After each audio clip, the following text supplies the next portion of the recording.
looks like a fake, doesn't it? Well, it is a fake. But here's a fella who's willing to bet his hard-earned money on it. Henry here got on the train with $200. He couldn't see any harm in a friendly game of cards. What if the other men were strangers? And take Joe Collins. He's got a nice wife at home. But he met this girl at the bar, and she looked kinda cute after the first couple of drinks.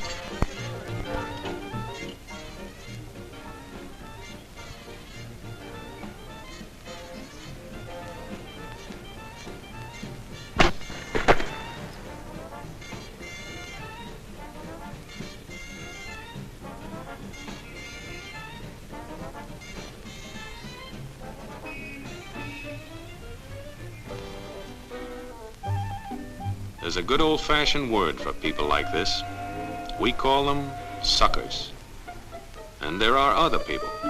People who stay up nights figuring out how to take away what they've got. There are all kinds of games and all kinds of suckers. Take Mike here, for instance.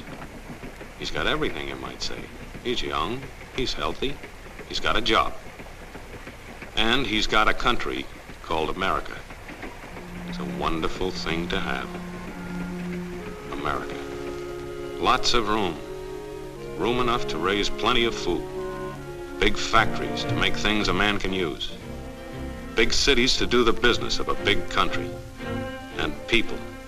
Lots of people. Enough to work the farm and build the factories, dig the mines, run the business. All kinds of people. People from different countries with different religions, different colored skins.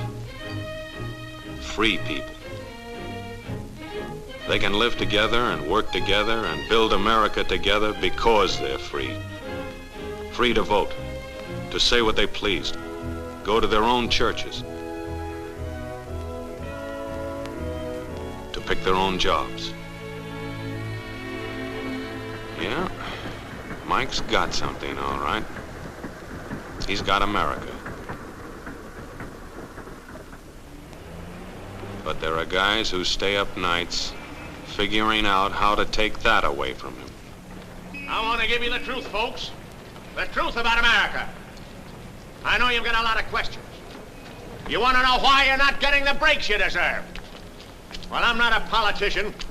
But I've made it my business to study these things, and I happen to know the facts.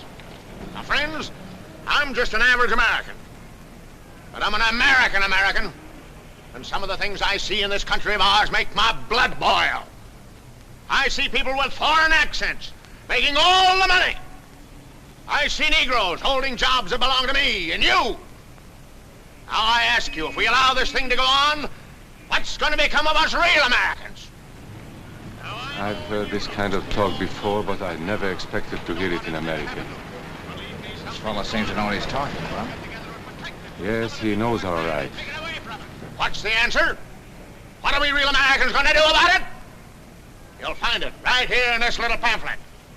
The truth about Negroes and foreigners. The truth about the Catholic Church. Now, friends, these books are free. Paid for by real Americans who want others to know the truth. Excuse me, young man, but are you actually going to read that stuff? Sure, why not? You heard what he said, didn't you? Yes, I heard. But do you believe in that kind of talk? I don't know, makes pretty good sense to me. I'm speaking to you as an American. And I tell you, friends, we'll never be able to call this country our own until it's a country without. Without what? Yeah, without what? Without Negroes. Without alien foreigners. Without Catholics. Without Freemasons. You know these people. What's wrong with the Masons? I'm a Mason. Hey, that fellow's talking about me. And that makes a difference, doesn't it? These are your enemies. These are the people who are trying to take over our country. Now you know them. You know what they stand for. And it's up to you and me to fight them. Fight them and destroy them before they destroy us. Thank you.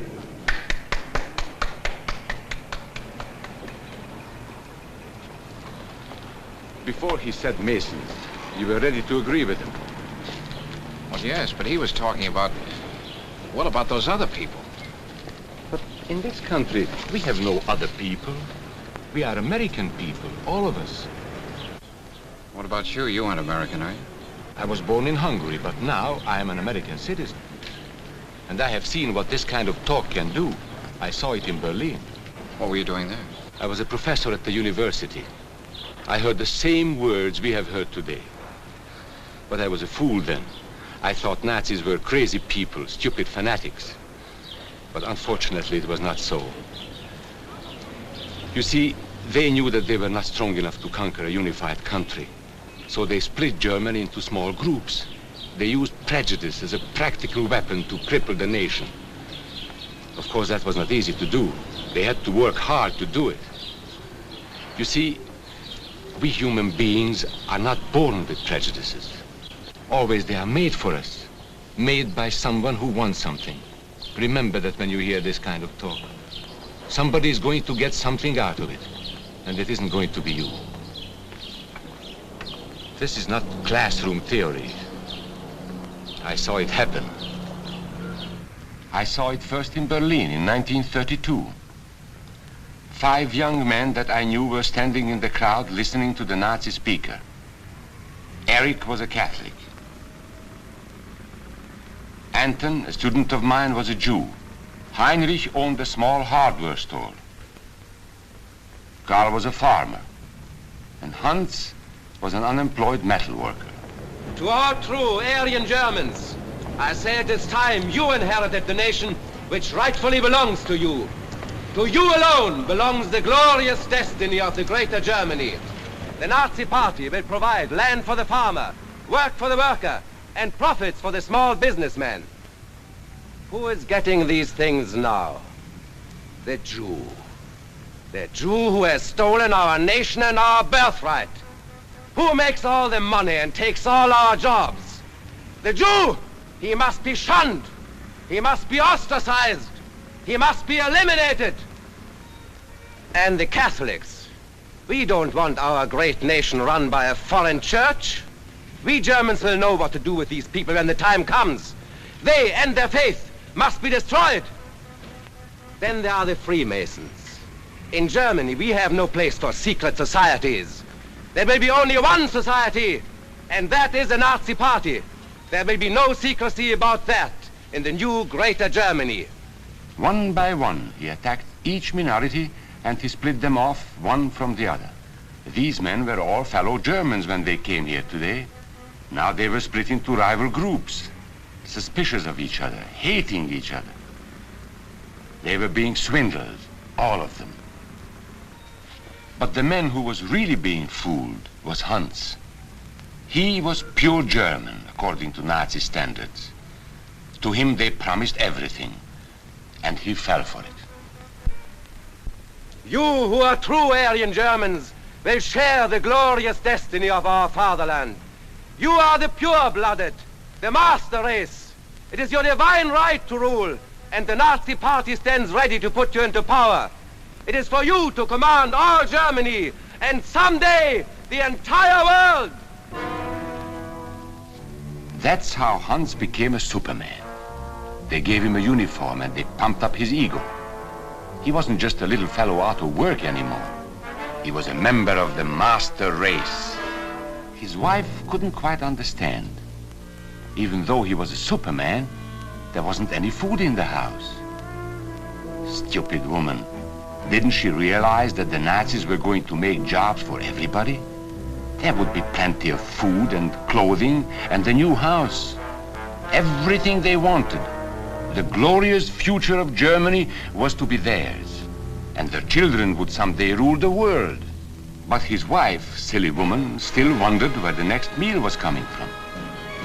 Hans didn't like that kind of talk. It was dangerous. For that kind of talk, people should be put in jail.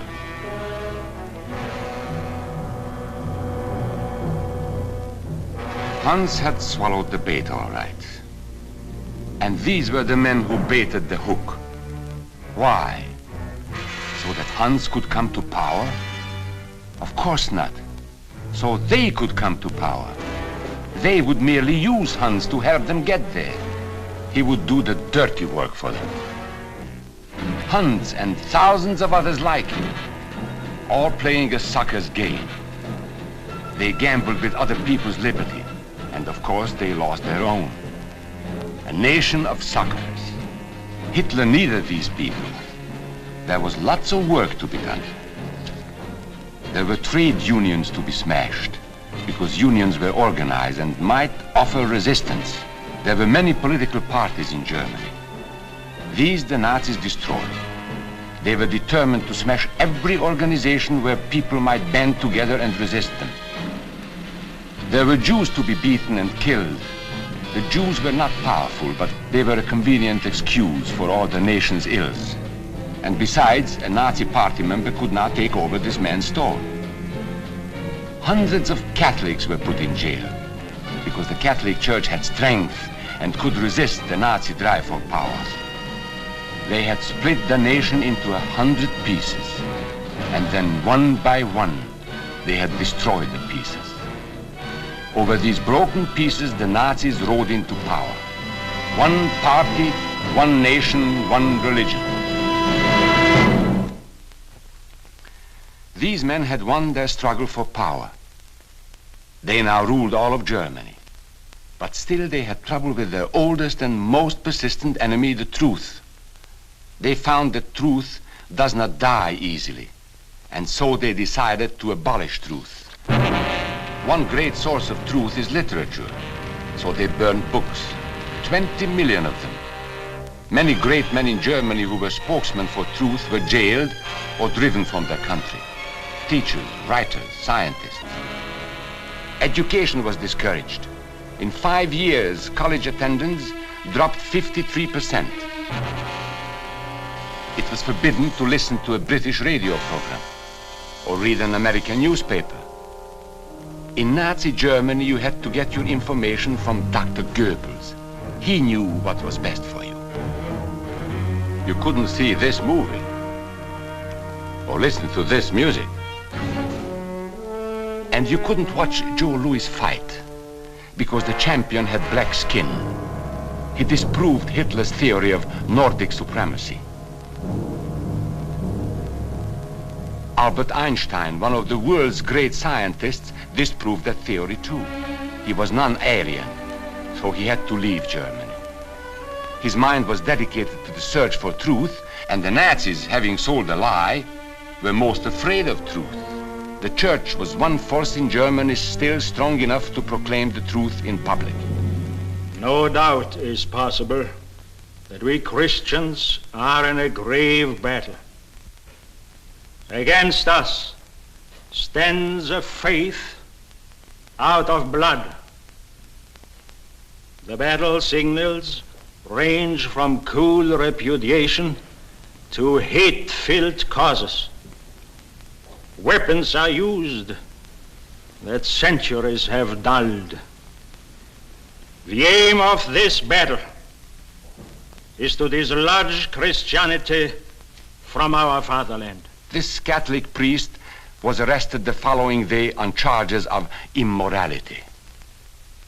The Protestant church also continued to try and fight for truth. He who desires liberty for himself cannot deny it to others, lest he lose what he has gained.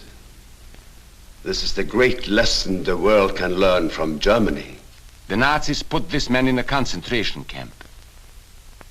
There were others who spoke for truth, and I am proud to say that educators were among them. And what, may I ask, is an Aryan? I don't know myself. But let us see what our present so-called authorities have to say about it. They say he is tall,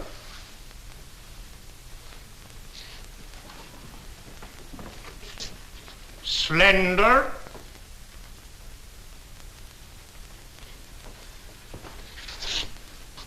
blue-eyed, and blonde. There is no Aryan race. And more important, there is no master race.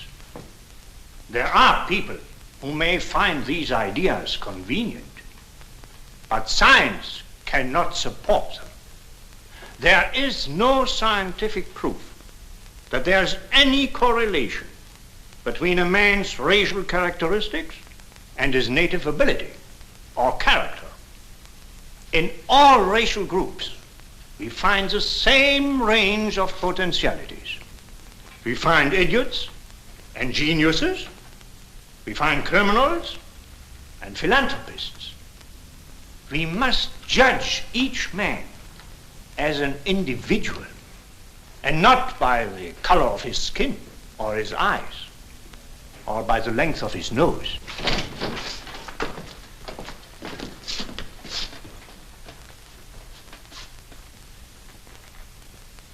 Come in, gentlemen.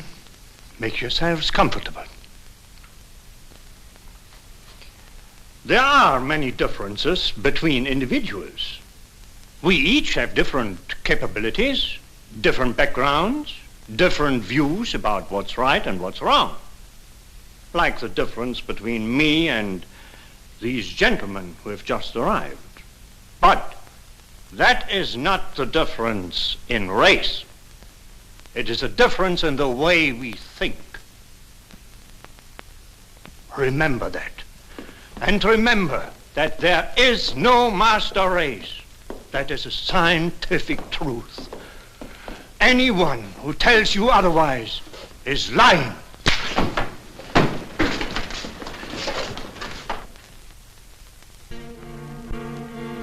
And so for all practical purposes, truth had been abolished in Germany.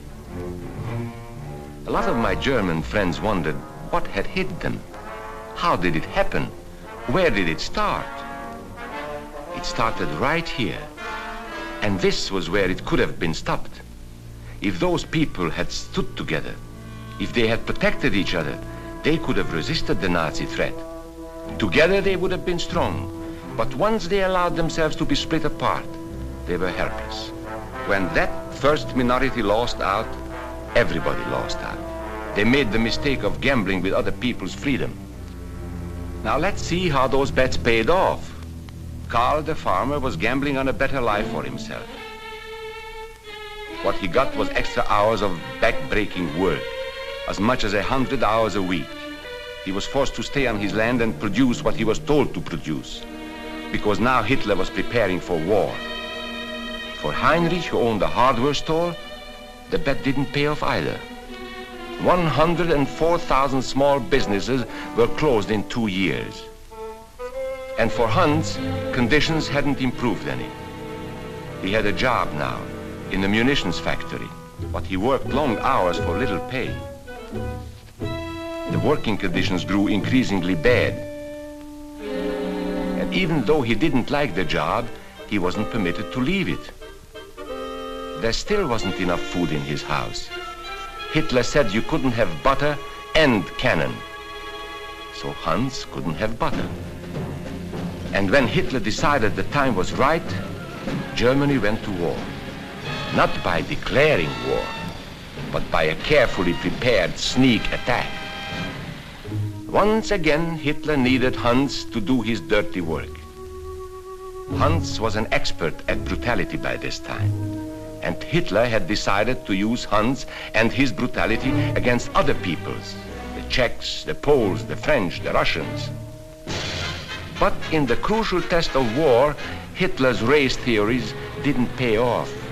His pure-blooded supermen were defeated by the mongrel armies he despised. By the British at El Alamein.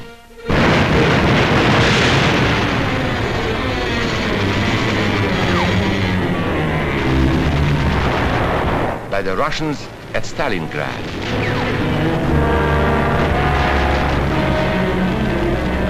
And then on D-Day by American soldiers of every color and religion who smashed across the Normandy beaches and drove on through to the heart of Germany. For the misguided Germans who had swallowed the Nazi bait, the Nazi game did not pay off. The continent of Europe was strewn with millions of German bodies. Pure Aryan bodies. Karl, the farmer, was left in the snow outside of Moscow. Heinrich stayed in Italy at Salerno. And Hans, who was going to rule the world, got only a little patch of Normandy that he could call his own. We must never let that happen to us or to our country. We must never let ourselves be divided by race or color or religion, because in this country we all belong to minority groups. I was born in Hungary. You are a Mason. These are minorities. And then you belong to other minority groups too. You are a farmer. You have blue eyes. You go to the Methodist Church. Your right to belong to these minorities is a precious thing. You have a right to be what you are and say what you think, because here we have personal freedom. We have liberty. And these are not just fancy words. This is a practical and priceless way of living. But we must work at it. We must guard everyone's liberty, or we can lose our own. If we allow any minority to lose its freedom by persecution or by prejudice, we are threatening our own freedom. And this is not simply an ideal. This is good, hard common sense. You see, here in America is not a question whether we tolerate minorities. America is minorities. And that means you and me.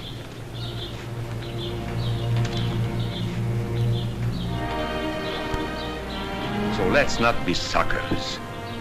We must not allow the freedom or dignity of any man to be threatened by any act or word. Let's be selfish about it. Let's forget about we and they. Let's think about us.